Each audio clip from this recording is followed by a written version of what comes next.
Opisyal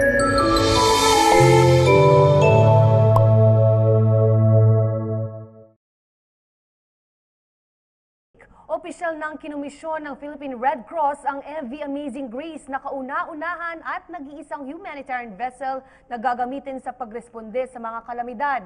Magsisilbi rin itong relief supply transport ship, hospital ship, medical facility development ship at iba pang agarang pangangailangan ng oras ng sakuna.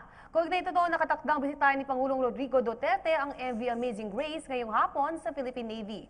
Kumuha tayo ng update mula kay Sweden Velado. Sweden? Ay, magandang hapon. Inaabangan natin ngayong alas 3:30 yung formal na paglulunsad at komisyonin ng Philippine Red Cross humanitarian vessel na pangungunahan mismo ni Pangulong Rodrigo Roa Duterte dito sa may headquarters ng Philippine Navy. Yan ay kasabay ng selebrasyon ng World Red Cross and Red Crescent Day na ginanap kahapon.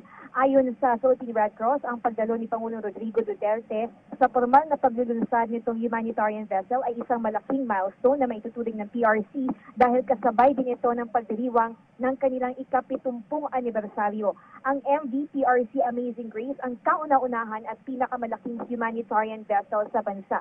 Magsisilbi po itong hospital, disaster response ship, mobile command center, emergency unit rapid transport at landing vessel.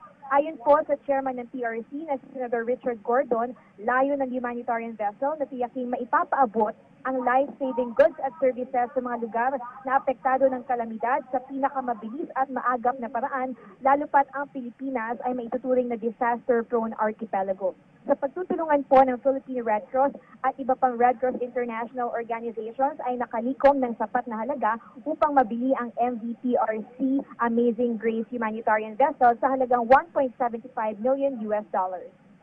Yan muna ang latest mula po dito sa headquarters ng Philippine Navy para sa PCV News, Sweden Velado.